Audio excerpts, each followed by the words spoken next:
Start करते हैं जैसे कल ही छोड़ा था, एडवांटेज ऑफ कंपनी, यही था ना? Yes yes. ठीक है। अच्छा, कौन सा था जो भी करना था? कल एक हो गया था पहला पॉइंट, सेकंड कौन सा एडवांटेज है? कार नहीं जा सकते, क्या हुआ? कार नहीं जा सकते, लिमिटेड लाइबिलिटी। अच्छा, लिमिटेड लायबिलिटी, इसका क्या मतलब है? ये तो पढ़ा दिया था शायद। सर वो अनलिमिटेड रिक्वायरमेंट,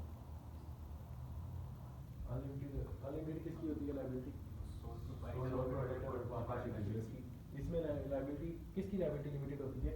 शेयर होल्डर्स की। कैसे लायबिलिटी लिमिटेड होती है शेयर होल्डर्स की? Up to the value of share purchase by, value of share purchase, इसका क्या मतलब है? मतलब जितनी क्वांटिटी के और जितनी अमाउंट के शेयर उसके पास है वो उतनी वैल्यू के लिए लाइबिलिटी। अच्छा, लेट्स सपोज, अच्छा उसने शेयर खरीद के पैसे दे दिए 1 लाख, ठीक है, उसने 100 शेयर खरीद लिए, ठीक है, हो सकता है ऐसा? अब वो 1 लाख कहाँ पे इन्वेस्ट हुआ होगा? कंपनी में, मैं भी किसी एसेट में, ठीक है, वो किसी एसेट में इन्वेस्ट हुआ है, ठीक है। अब कंपनी जब बैंकरप्ट हो जाएगी, ये आ रहा है क्या फिर? अच्छा, कंपनी बैंकरप्ट होगी तो ये जो 1 लाख रुपया होगा, इसका क्या किया जाएगा फिर? ये एसेट बेचेंगे, सेल इट ऑफ, और वो 1 लाख किसको दे देंगे? जिनके पेएबल होंगे, ठीक है, बैंक हो, सप्लायर हो, जो भी हो, ठीक है। तो इसकी जो लायबिलिटी है वो कितनी है? ये 1 लाख रुपया। क्यों? ये 1 लाख रुपया उसने बाद में नहीं देना, ये 1 लाख को स्टार्ट में दे चुका है। फिर जब कंपनी बैंकरप्ट होती है, कंपनी जब डिस्पोज ऑफ हो रही होती है, तो वो 1 लाख रुपए की जो भी एसेट्स होते हैं, एसेट्स हों या जो भी हो, वो जब कंपनी सेल होती है, एसेट्स में सेल होते हैं, क्योंकि जो ओनर का पैसा होता है वो एसेट्स में लगा होता है, कंपनी की एक इन्वेस्टमेंट होती है, इन्वेस्टमेंट को भी सेटल ऑफ कर दिए जाते हैं, और उससे क्या करते हैं? लायबिलिटी पे ऑफ करते हैं, ठीक है। तो इसकी लायबिलिटी कितनी होगी? जितनी उसने amount at the start of the pay किया होगी। दैट्स सपोज अगर उनकी लायबिलिटी पे करने के बाद भी सब शेयर होल्डर का 2 लाख बना हो, पे करने के बाद उनकी लायबिलिटी कुछ बात की, तो वो कौन पे करेगा?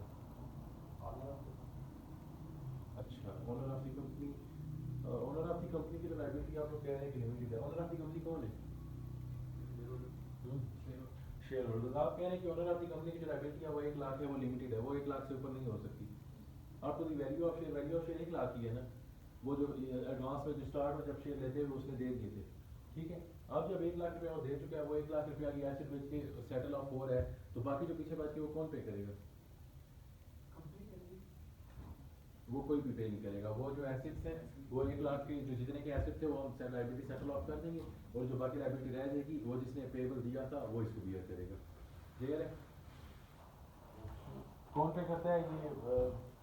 जो बाकी पैसे बच जाते हैं वो कौन पे करते हैं? कोई भी नहीं करता। ओनर्स एटलीस्ट नहीं करते। ओनर्स की लायबिलिटी लिमिटेड है। लिमिटेड लायबिलिटी का मतलब यही है कि हमने इतना ही देना है जितना हमने अभी दे दिया। जो शेयर हमारे पास इतने पैसे हमने दे दिए, बाकी हम रिस्पॉन्सिबल नहीं है। ठीक है, क्लियर है? Next line, ease of transferring ownership. Transfer ownership का इसका मतलब क्या है?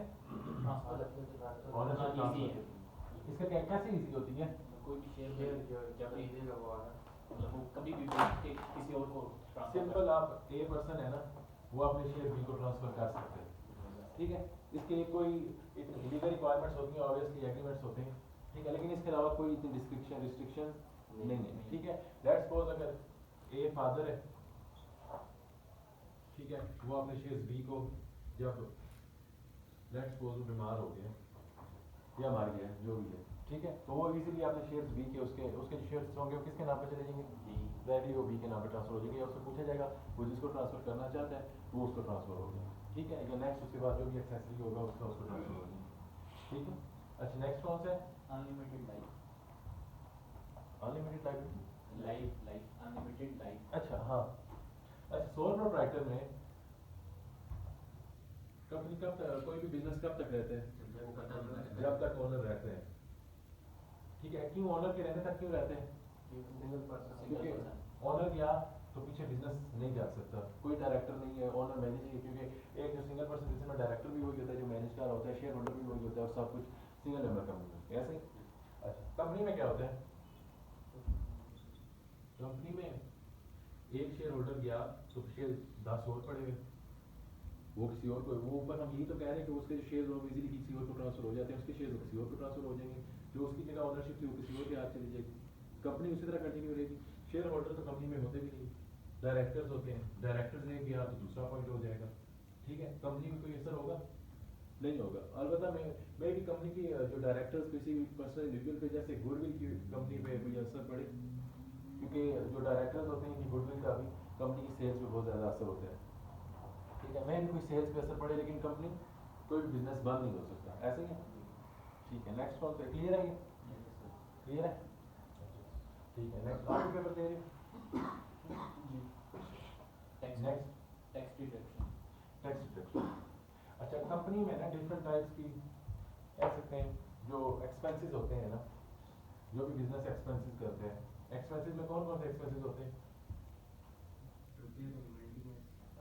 मेंटेनेंस, रिपेयर एंड मेंटेनेंस और रेंट और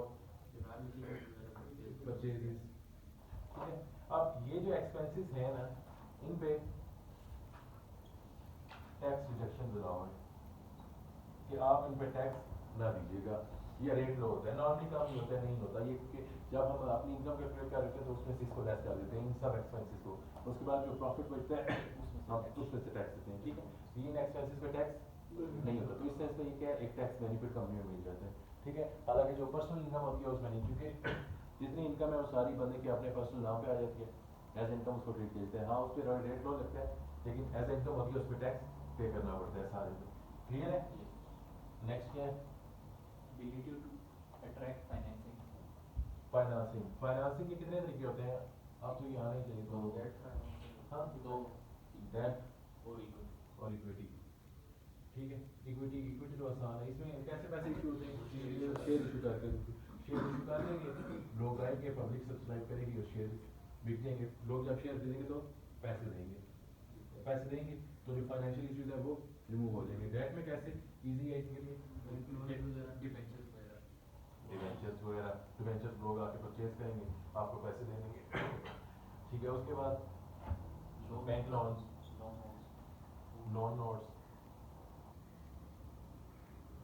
ठीक है। ये सब कंपनी की गुडविल अच्छी होती है as compare to small proprietor, जिसकी वजह से इनको जो फाइनेंस इशू करना होता है, डेट लेना होता है, वो as compare to sole proprietor या पार्टनरशिप आसान होता है, ठीक है। क्लियर है यहाँ तक, Yes. अच्छा। नेक्स्ट क्या है, Disadvantage. अच्छा disadvantages।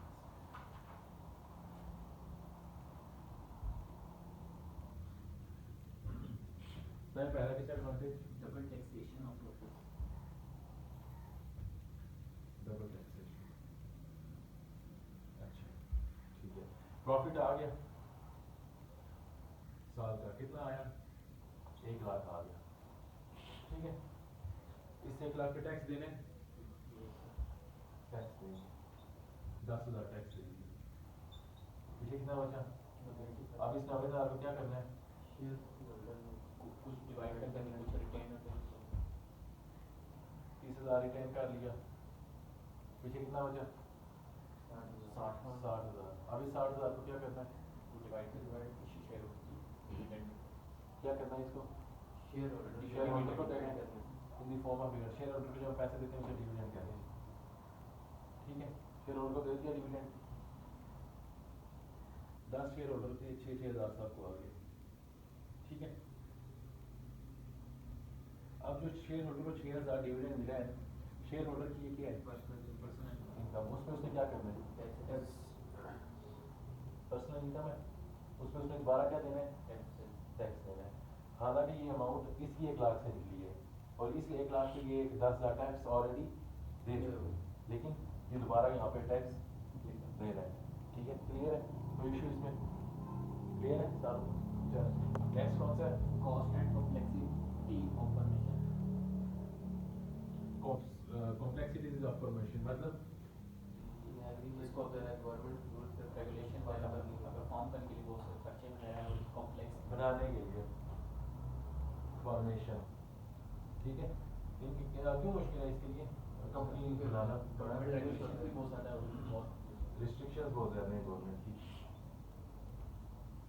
आप यहाँ पे भी जाके आप SCCP में भी जाके रजिस्टर कराएं, कंपनी की रिक्वायरमेंट होती है कोई भी कंपनी बनाने के लिए। ये आप कॉर्पोरेट लॉ पढ़ेंगे फर्दर, आपके इतना कॉर्पोरेट लॉ भी पढ़ेंगे बाकी, चले बहुत सारी रिस्ट्रिक्शन होती है गवर्नमेंट की तरफ से, SCCP security and exchange commission of Pakistan, वहाँ पे जाकर रजिस्टर करना पड़ता है, मौजूद कंपनी तक की बहुत सारी रिक्वायरमेंट्स होती हैं जिन्हें पूरा करना होता है, ठीक है, ये कंपनी बनाते हुए, ठीक है, तो ये एक बार पढ़ लेना, उसके अलावा तो इसमें कुछ नहीं है। पेज नंबर कौन सा है इसका?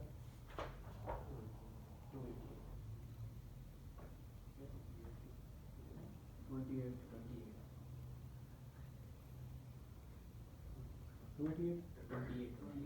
अच्छा। और ऑब्वियसली जब ये बनवाएंगे तो इसकी लीगल केसेस भी होंगी, यहाँ पर रजिस्टर करने की भी फीस है, इसकी रिक्वायरमेंट्स पूरी करने की भी फीसेस होती हैं, चार्जेस होते हैं जो पे करने पड़ते हैं, ठीक है। इसकी जो इसकी कॉस्ट है फॉर्मेशन की बहुत ज़्यादा होती है और डिफिकल्टीज भी ज़्यादा होती हैं, क्लियर है?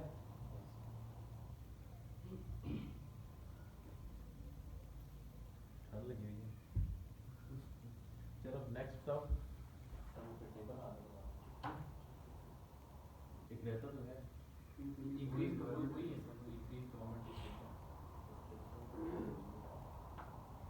ठीक है। अच्छा उसके बाद ये नॉट फॉर प्रॉफिट ऑर्गेनाइजेशन रहता है ना, ठीक। नॉट फॉर प्रॉफिट ऑर्गेनाइजेशन कौन सी होती है? सोसाइटी की बात करते हैं, प्रॉफिट उनका मकसद नहीं। अच्छा, अदर देन प्रॉफिट इनका पर्पस होता है, ऐसे क्या? अच्छा, सोसाइटी की वेलफेयर के लिए काम करती है, ऐसा ही है? अच्छा, ऐसा ही है। अच्छा आप जरा बुक में देखें कौन कौन से लिखे हुए हैं, पहला कौन सा लिखा हुआ है? नॉट फॉर प्रॉफिट ऑर्गेनाइजेशन, इसका क्या मतलब होता है? कोई है इसकी एग्जांपल? गवर्नमेंट ऑर्गेनाइजेशंस होती हैं मिसाल जैसे, अच्छा पता क्या था? पब्लिक सर्विस सेक्टर ऑर्गेनाइजेशन नजर आ रहे हैं ना बोर्ड? अच्छा, ये वो ऑर्गेनाइजेशन होती हैं जो होली फंडेड होती हैं बाय गवर्नमेंट, ठीक है। अब नॉर्मली ये जो होती हैं ऑर्गेनाइजेशन रन करती हैं, ये सोसाइटी ऑपरेशन के लिए करती हैं, सोसाइटी बेटरमेंट के लिए, इनका पर्पस प्रॉफिट बनाना नहीं होता, ठीक है। यूनिवर्सिटीज को कर देते हैं, कई आजमी यूनिवर्सिटी है, ये साइड आ रही है, अच्छा, कई आजम यूनिवर्सिटी है, ठीक है। अब ये होली फंडेड है गवर्नमेंट से, इसका एक पार्ट है फाइंड, उसको ऑडिट किया था तब हमें पता चला था इनको मिलियंस में आती है ग्रांट्स, दुनिया से तो हैराएगी, इनको आती हैं क्वार्टरली ग्रांट्स आती हैं गवर्नमेंट के बिहाफ पे, ठीक है, जिसकी बिहाफ पे ये स्टूडेंट्स को फॉरेन भेजते हैं, बाहर भेजते हैं दूसरे मुल्कों में PhD करवाने के लिए, ठीक है। अब इसका पर्पस किसी भी उस इदारे का क्या पर्पस है? सोसाइटी की वेलफेयर, बच्चों को वो भेजते हैं बाहर PhD करने के लिए, रेगुलेट गवर्नमेंट ही कर रही है, उन्हें फंड ग्रांट्स आती हैं क्वार्टर्स में और उसी बेस पे वो बच्चों को फॉरेन भेजते हैं, ऐसे ही है। इनका पर्पस क्या है? सोसाइटी की वेलफेयर, प्रॉफिट बनाने का काम है? नहीं है ना, क्लियर है ये, इसमें कोई इशू? अच्छा next question clear? Non government हम्म,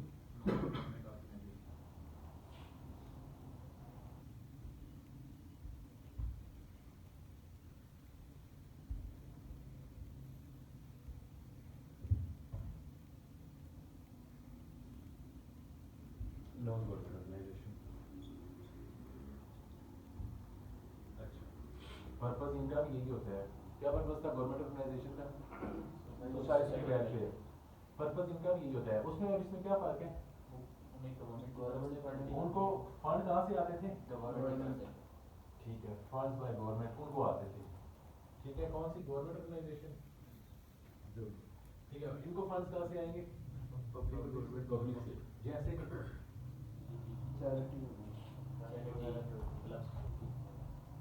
ट्रस्ट जो बने हुए हैं, ठीक है, एग्जांपल ले लेते हैं हाशू ट्रस्ट, ठीक है। अब ये इसका काम क्या है? ठीक है, एजुकेशन देते हैं बच्चों को, उसके बाद माजूर बच्चों को क्या कहते हैं? ऑर्फन्स को भी, डिसेबल्ड बच्चों को, ऑर्फन बच्चों को एजुकेशन, मतलब कि इसका काम ये सोसाइटी में एजुकेशन सिर्फ एक ही नहीं है, और भी बहुत सारे प्रोजेक्ट्स हैं, ठीक है। अब ये हाशु ट्रस्ट है, इसको कहाँ से आता है फंड, कौन देता है इसको? गवर्नमेंट देती है? नहीं देती, गवर्नमेंट नहीं देती तो कौन देता है? पब्लिक देती है, हम लोग देते हैं, आप लोग देते हैं। ऑलरेडी इसके लिए ट्रस्ट के लिए भी जो बनाने वाला होता है उसकी गुडविल का होना बहुत ज़रूरी है। इसका ऑनर सरीना का ऑनर है, इसीलिए इसको भी ट्रस्ट आ जाते हैं। अब हम आप ट्रस्ट भी करो तो हमें भी पैसे भी हम दें। अच्छा, तो नॉर्मली पब्लिक और आउटसाइडर्स भी और पाकिस्तानी भी बहुत फंड करते हैं, बहुत चैरिटी करते हैं, इसीलिए इतना दे देते हैं, ठीक है। क्लियर है? इन पहले और दूसरे में फ़र्क पता है? समझ आ गया? नॉर्मली इसमें कंफ्यूज हो जाती है अवाम के, पहले में और दूसरे में फ़र्क क्या? पहले वाले को फंड कौन देता है? गवर्नमेंट देती है, कम्प्लीटली गवर्नमेंट। सेकंड वाले को पब्लिक देती है, हम आप कोई भी बाहर से फॉरन कोई फॉरनर देता है तो वो, अगर कोई फॉरन गवर्नमेंट भी देगी तो वो भी क्या कंसिडर होगा? वो पब्लिक कंसिडर होगा। अगर यूके की गवर्नमेंट ने किसी हाशु ट्रस्ट को कोई 1 लाख रुपया दिया तो वो क्या कंसिडर होगा? पब्लिक कंसिडर होगा, ठीक है। अच्छा, नेक्स्ट कौन सा है? Club and societies.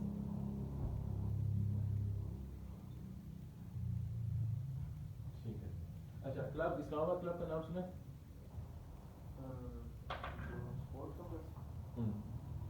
अच्छा, अब क्लब एंड सोसाइटीज का क्या पर्पज होता है? आप लेट्स सपोज 3 बंदे हैं, ठीक है, आपने क्लब ओपन कर, ठीक है। अब आप तीनों ने जो अमाउंट दी वो 1 लाख दी, ठीक है। टोटल कितने हो गए? 3 लाख। अब ये 3 लाख किससे यूटिलाइज होगा? आप लोगों के लिए। ये जो 3 मेंबर्स हैं इन्हीं के लिए होगा, ठीक है। अब इनके लिए किस सेंस में होगा? इनके अब ये उनकी अपनी जो होगी प्रायोरिटीज उनके मुताबिक ये उन्हीं को यूटिलाइज होगा, लेकिन ये जो पैसे फंडेड होंगे ये किसके लिए होंगे? इन्हीं के लिए। अब ये 3 लाख रुपए इन्होंने इकट्ठा किया है, क्योंकि कोई प्रॉफिट बनाने के लिए किया है? नहीं, इसलिए अपनी वेलफेयर के लिए किया है, लेकिन अपनी वेलफेयर के लिए किया है, ऐसे ही है, ठीक है। अब डिफरेंट गेम्स क्लब में जाए तो डिफरेंट गेम्स होती हैं और गेम्स होती है, सब कुछ जो भी बना होता है उसकी एक सब्सक्रिप्शन पे करनी होती है मेंबर्स ने, एनुअल सब्सक्रिप्शन, ठीक है। वो पे करेंगे तो बेनिफिट किसको मिलेगा? इन्हीं मेंबर्स को। अगर कोई एडिशनल मेंबर आएगा इसमें तो वो क्या करेगा? वो भी एनुअल सब्सक्रिप्शन अपनी देगा, पैसे देगा, तो फिर वो भी इसका मेंबर बन जाएगा। लेकिन फिर यहाँ पे पैसे बढ़ेंगे तो इसको भी बेनिफिट, चौथे बंदे को बेनिफिट मिलना स्टार्ट हो जाएगा। लेकिन किसी आउटसाइडर को जो इसका पार्ट नहीं होता उसको इसका बेनिफिट नहीं मिलता। क्लियर? ये जरा पढ़ो पहले तीनों पॉइंट, फिर चौथा पढ़ते हैं।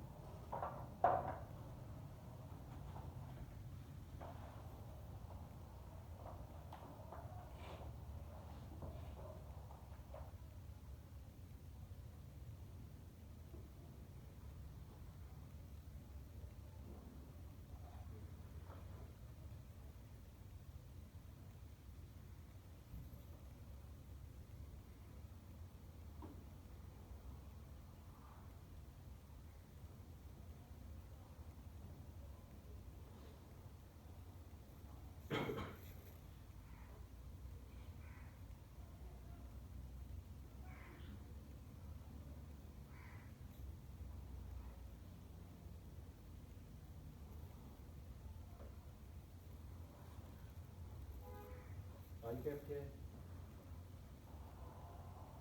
आई कैप कौन इसमें से? ICAP not for profit organisation है, प्रॉफिट ऑर्गेनाइजेशन है? आई कैप पता है क्या है वो? कैसे? अच्छा, ये 4 नॉट फॉर प्रॉफिट ऑर्गेनाइजेशन लिखी है। चलो पहली 3 इनमें से कौन सा आई कैप?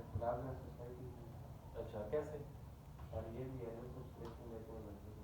अच्छा, और बेनिफिट किसको देते हैं? जो मेंबर्स होते हैं ये आई कैप के मेंबर्स होते हैं, 3-4 बंदों ने मिलकर इदारा खोला, मेंबर्स बनाते हैं, सब्सक्रिप्शन लेते हैं और बेनिफिट किसी बाहर के बच्चे को बेनिफिट देते हैं?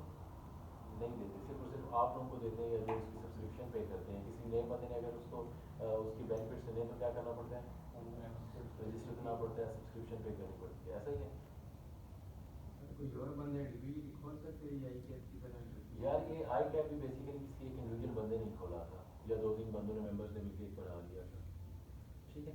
फिर उसके बाद वो डिफरेंट जगह पर रजिस्टर हुआ, डिफरेंट ऑर्गेनाइजेशन के साथ रजिस्टर हुआ, उसके बाद वो एक ब्रांड बन गया।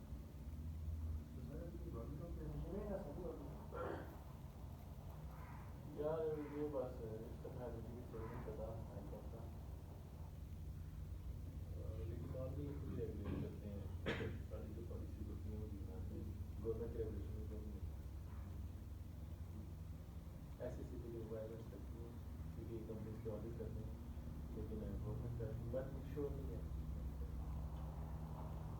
पढ़ लिए, समझ आ गया, तीनों में फर्क समझ आ जाएगा, सीधी तो आया।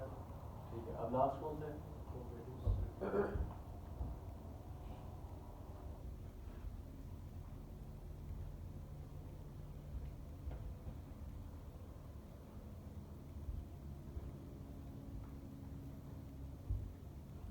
कौन सा है? Cooperatives। तीन चार बंदे मिले इकट्ठे मेंबर्स,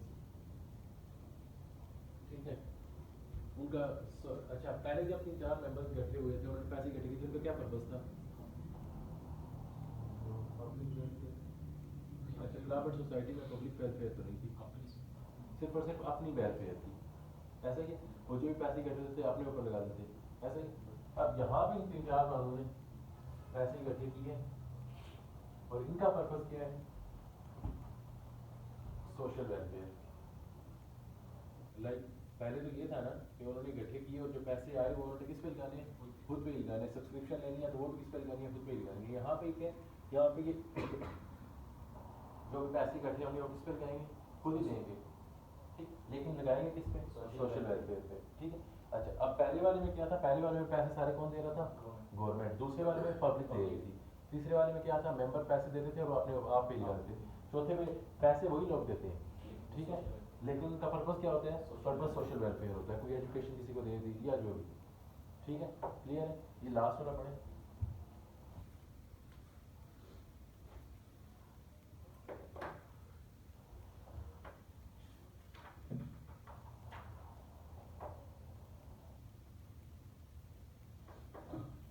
ये नेक्स्ट पढ़ा पढ़ चुकी हो, लॉस गवर्निंग बिजनेस ऑर्गेनाइजेशन।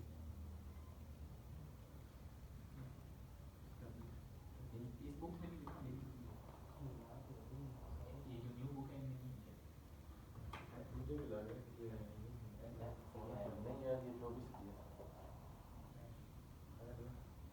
ये पढ़ चुके हो लेकिन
ये लॉस गवर्निंग बिजनेस ऑर्गेनाइजेशन थोड़ा सा देख लीजिए।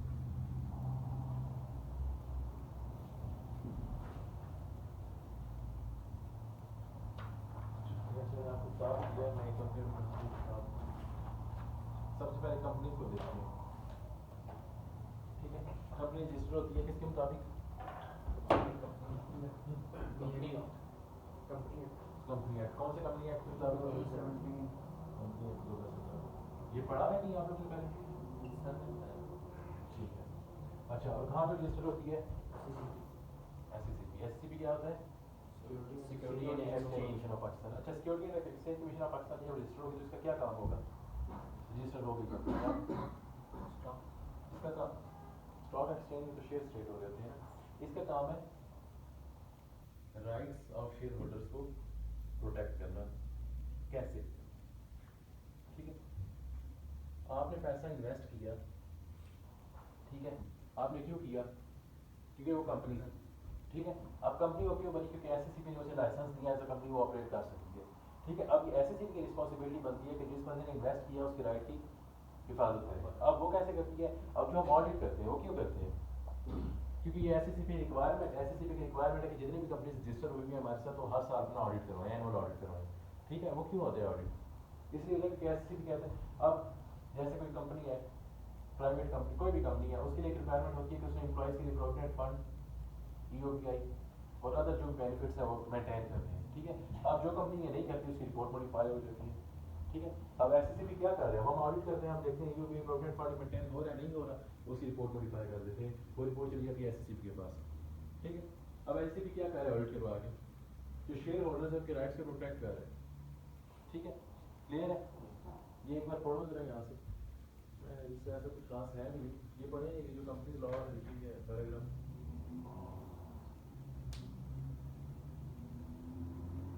तो चलेंगे आपके लिखा।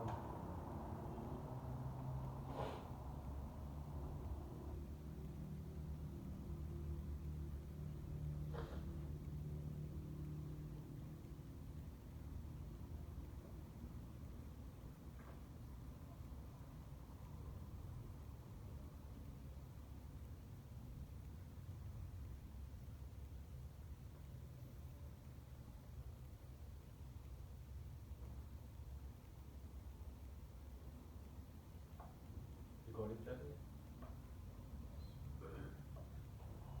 समझ आ रही है, कोई इशू है?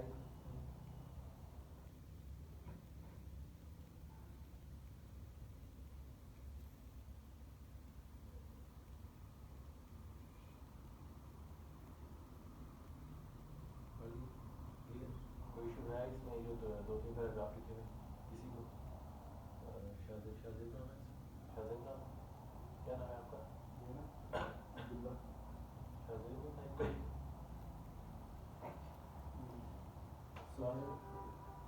शाजिद का फिर डरता नहीं सकता। अच्छा तो कोई इशू है पढ़ के क्लियर है तीनों पैराग्राफ। अच्छा नेक्स्ट कौन सा पार्टनरशिप का, पार्टनरशिप का बिजनेस किस एक्ट के मुताबिक रजिस्टर होता है? 1932 पार्टनरशिप एक्ट 1932, ठीक है। इसी मुताबिक पार्टनर्स के क्या राइट है, उनको शेयर प्रॉफिट है, पार्टनर्स की अपनी चॉइस होती है कितना परसेंट किसको देना है, लेकिन रेजोल्यूशन कैसे करनी है, पार्टनरशिप बिजनेस या खत्म करेंगे, क्योंकि दो किस्म के बिजनेस होते हैं पार्टनरशिप, एक पार्टनरशिप एट विल होता है और दूसरा हाँ स्पेसिफिक टाइम ये होता है, ठीक है। पार्टनरशिप एट विल जब तक आप रखना चाहते हैं बिजनेस की, यहाँ पे जाके हम रजिस्टर कराते हैं पार्टनरशिप एक्ट 1932 के मुताबिक, तो यहाँ पे लिखा जाता है कि ये एट विल है या वाला स्पेसिफिक टाइम है। अगर स्पेसिफिक टाइम के लिए होता है तो स्पेसिफिक टाइम के बाद वो खत्म हो जाता है, अगर तो एट विल है तो जब तक वो पार्टनर्स हैं उसको कैरी कर सकते हैं, और अगर जो स्पेसिफिक टाइम वाला है अगर खत्म होने के बाद रिन्यू भी वो टाइम हो जाता है, ठीक है। पार्टनरशिप एक्ट 1932 में यही सारे एक्ट रूल लिखे हैं, खैर इसमें कुछ नहीं है ना, ये आप सिलेबस में है एक्ट पूरा, एक पैराग्राफ पढ़ इसमें कोई इशू है।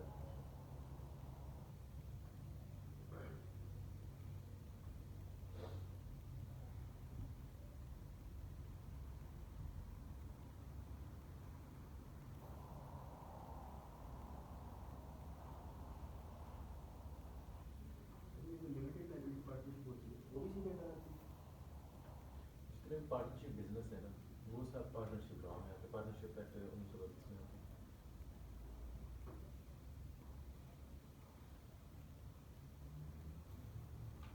खाली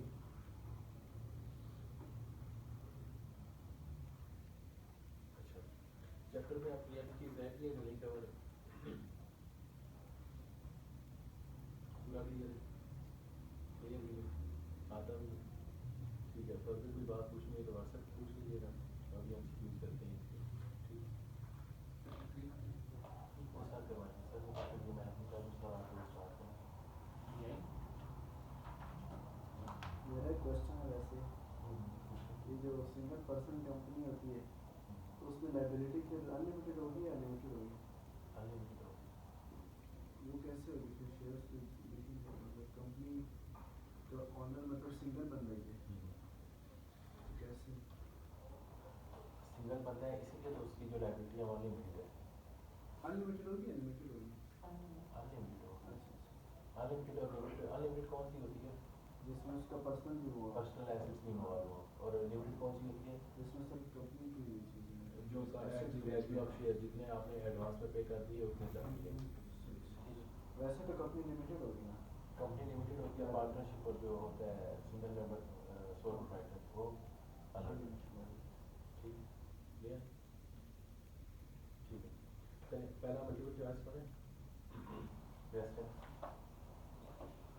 ये बुक वाली है जो सेल्फ टेस्ट पेज नंबर 31 पे लिखा है।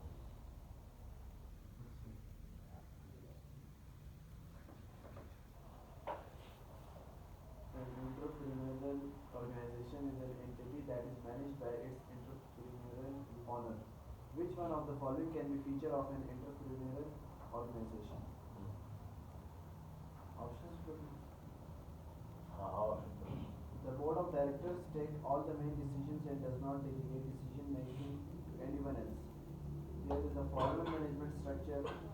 Operations and processes are likely to be complex and there is too much to handle for a single owner. None of the above. कौन सा अच्छा इसका मतलब क्या है इन्वेस्टमेंट का वो इंटरप्रेन्योर वो पूछ रहा है एंटरप्रेन्योर बिजनेस जो है वो बिजनेस होता है जो एक बंदा मैनेज करता है ऐसा ही है उस आप नीचे पूछ रहा है कि इन ये जो नीचे मैंने 3 लिखे हुए हैं इनमें से कोई ऐसा ऑप्शन है जो कि मुझे शो करे कि ये इंटरप्रेन्योर बिजनेस की जो है कैरेक्टरिस्टिक है ठीक है पहला वाला क्या है board of directors take all the main decision and does not delegate decision making to anyone else अच्छा यहाँ पे डिसीजन कौन करता है ओनर होता है बोर्ड ऑफ डायरेक्टर का क्या मतलब है डायरेक्टर जो कंपनी हायर करती है या बोर्ड में मे बी 10 बंदे हो 20 हो 2 हो 4 हो ठीक है कंपनी का डिसीजन कौन करता है बोर्ड ऑफ डायरेक्टर जो सिंगल एंटरप्रेन्योरशिप का जो होता है डिसीजन वो कौन करता है ओनर ठीक है नेक्स्ट कौन सा है there is formal management structure formal management structure का क्या मतलब है तो मैंने आपको बताया था शायद कंपनी का हायरार्किकल ऑर्डर सबसे पहले शेयर होल्डर फिर बोर्ड ऑफ डायरेक्टर फिर सीईओ उसमें से अपॉइंट होता है फिर उनमें से हेड होते हैं उसके बाद manager assistant manager then employees आते हैं ऐसा ही है अब ये पूरा जो फॉर्मल मैनेजमेंट स्ट्रक्चर है यही है ठीक है ऑर्डर नीचे से सबसे पहले एम्प्लॉय से मैनेजर की तरफ जाएगा मैनेजर से ऊपर सीईओ के बाद हेड ऑफ डिपार्टमेंट्स या जो भी था ठीक है अब इंटरप्रेन्योर बिजनेस में क्या होता है उसमें तो ऐसा कुछ नहीं होता उसमें जो ओनर होता है वही डिसीजन लेता है उसमें तो ना कोई दूसरा बंदा होता है ना कोई सीईओ ना कोई इसमें हेड ऑफ डिपार्टमेंट उसने जो कुछ किया वही ऐसे ही अच्छा ये भी नहीं हो सकता नेक्स्ट कौन सा है Operations and processes are likely to be complex. And there is too much to handle for a single owner ठीक है अगर इतना ही ज़्यादा बड़ा बिजनेस बन गया तो पार्टनरशिप बिजनेस बन जाता है ऐसा ही है ना जो बिजनेस बढ़ जाता है अगर एक बंदा मैनेज नहीं कर सकता ठीक है तो क्या होगा पार्टनर्स ऐड हो जाएंगे ठीक अच्छा इसका फिर लास्ट कौन सा है नन ऑफ द अबव इसमें से कोई तीनों में से आपको कोई लगे कोई ऐसी कैरेक्टरिस्टिक है जो ठीक next one Batch can be seen as the process of dividing up activities in an efficient and effective manner to enable a system of cooperative activities of 2 or more persons. Business, company, process, organization. अच्छा organisation कैसे organisation में different लोग होते हैं वो process different process होते हैं वो डिवाइड किया कंप्लीट लोगों को ज़रा पहले पेज पे ये इस चैप्टर में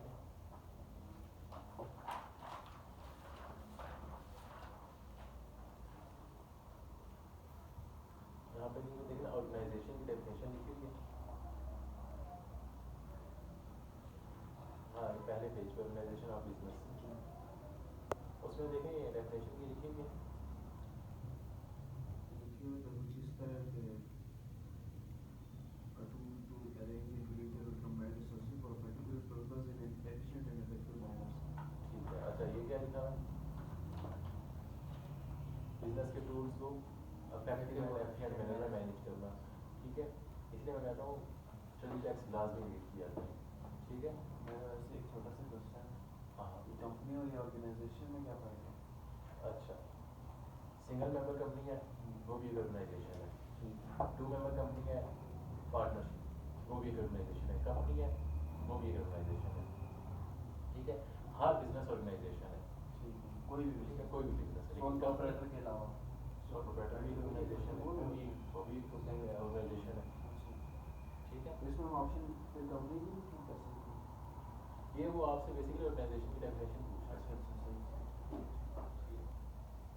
क्योंकि ऑर्गेनाइजेशन ज़्यादा वर्सटाइल कौन सा है ऊपर वाली डेफिनेशन में ऑर्गेनाइजेशन है क्योंकि ऑर्गेनाइजेशन में तीनों चीज़ें आ जाती हैं सिंगल मेंबर कंपनी भी आएगी पार्टनरशिप भी आएगी और थर्ड वाला कौन सा है कंपनी भी आएगी लेकिन अगर कंपनी लिखेंगे तो बाकी दो उसमें कवर नहीं होंगे ठीक है next point There is no legal formalities needed to set up a business. हाँ जी, कौन This C? statement is true about which of the following? sole proprietor. Sole proprietor. Next one. There are many advantages of setting up business as a sole trader. Which of the following cannot be an advantage of a sole trader business? कौन सा नहीं advantage sole? Combined knowledge and Combined knowledge and skills. Combined knowledge and skill. अच्छा, next one. clubs and societies, non-governmental governmental organization, cooperatives and public sector organizations fall in the same type of organization. What is the term used to refer to these types of organization? Not for profit organization. Not for profit organization. Next one. Which of the following is disadvantages of single owner business organization? Unlimited Unlimited liability. ठीक है, clear है? ये सब समझ तो आ रहे हैं, ये सब पढ़े हुए हैं, ठीक है? कोई ऐसी चीज जो ना समझ आए तो उसी टाइम पूछ लीजिएगा. Next one. A business that is co-owned by two or more people is referred to as a dash. The co-owner of the business are called partners and they collectively form the dash. Firm partnership, partnership firm, partnership shareholders या firm proprietors. अच्छा, दो या दो से ज्यादा बंदे मिलकर क्या करते हैं? Partnership. पार्टनरशिप बिजनेस बनाते हैं और उस बिजनेस को क्या कहते हैं? Partnership firm. ठीक है? अच्छा, बी ऑप्शन. अब शेयर होल्डर्स हो नहीं सकता, जो दो बंदे मिलकर बनते हैं वो कभी शेयर होल्डर नहीं बनाते. प्रोप्राइटर्स है. क्लियर है? सब क्लियर है? इसमें कोई इशू? अच्छा, ये भी ऐसे नॉर्मली वाइस उसमें कॉपी पेस्ट किया है. स्ट्रीट टैक्स अगर किसी ने स्ट्रीट टैक्स अच्छी पढ़ी हो, उसकी दोनों डेफिनेशन आती हो तो डाल देगा. Next one. Professionals such as lawyers, accountants and architects often join together in a general partnerships. What is one distinctive feature of a general partnership over limited partnerships? बताएंगे. क्वेश्चन में क्या पूछ रहे हैं?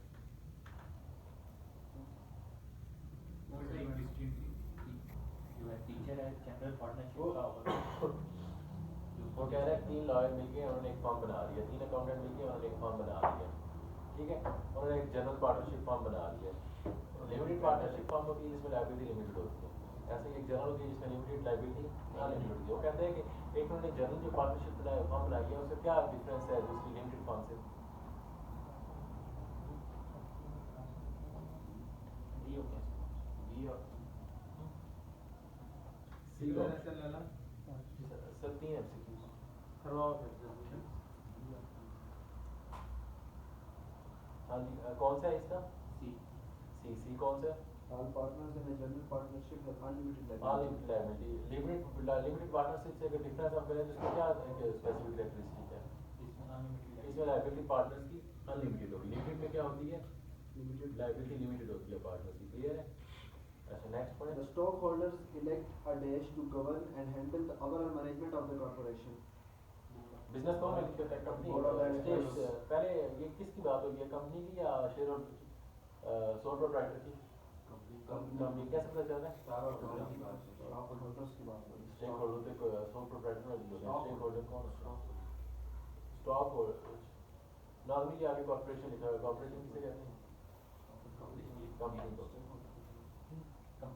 कंपनी को. ठीक है. अच्छा, कंपनी कौन मैनेज करते हैं? Board board of directors. ठीक है. अच्छा, नेक्स्ट पढ़े. नेक्स्ट पढ़ो. True or false? Limited partners do not participate in the management of the business but share in it in the profits in accordance with the terms of a partnership agreement. अच्छा, इसका क्या होता है? वो क्या कह रहे हैं? लिमिटेड पार्टनरशिप होती है वो उसकी मैनेजमेंट में हिस्सा नहीं लेती, लेकिन जो उनके वो प्रॉफिट Profit होता है वो एग्रीमेंट के मुताबिक. वो मैनेजमेंट पार्ट क्यों नहीं लेते? क्योंकि वो ऑपरेशंस का पार्ट नहीं होते, लेकिन उनकी इन्वेस्टमेंट हुई होती है, वो बिजनेस का पार्ट होते हैं, ओनर्स होते हैं. ठीक है, तो उनको किस चीज़ में इन्वेस्ट होती है? प्रॉफिट में पैसे होते हैं. ठीक है, नेक्स्ट पढ़े. बाकी जो बाकी पार्ट है, एक पार्ट साइलेंट हो गया तो बाकी 3 तो बस एक की बात हो रही है. 2 की हो जाए, 3 की हो जाए, 1 तो मतलब बाकी जो है. अच्छा, नेक्स्ट पढ़े. True or false? The main feature of a limited company is that it has a separate legal identity from that of its owner. यही है. ये ठीक लिखा है या गलत लिखा है? कंपनी में क्या होता है? कंपनी सेपरेट लीगल एंटिटी है. ठीक है, नेक्स्ट पॉइंट. क्लियर है नहीं ये तो? Companies must pay income taxes on their profits. In addition, any profits dividends paid to stockholders are taxed as personal income. Which of the following terms explain the regulation on companies? Double taxation. Double tax. ये मैंने पढ़ाया है, समझे कैसे? ठीक है, clear है ये? ठीक है. चल, बाकी ये बहुत सारी बातें पढ़ाते हैं. Teacher.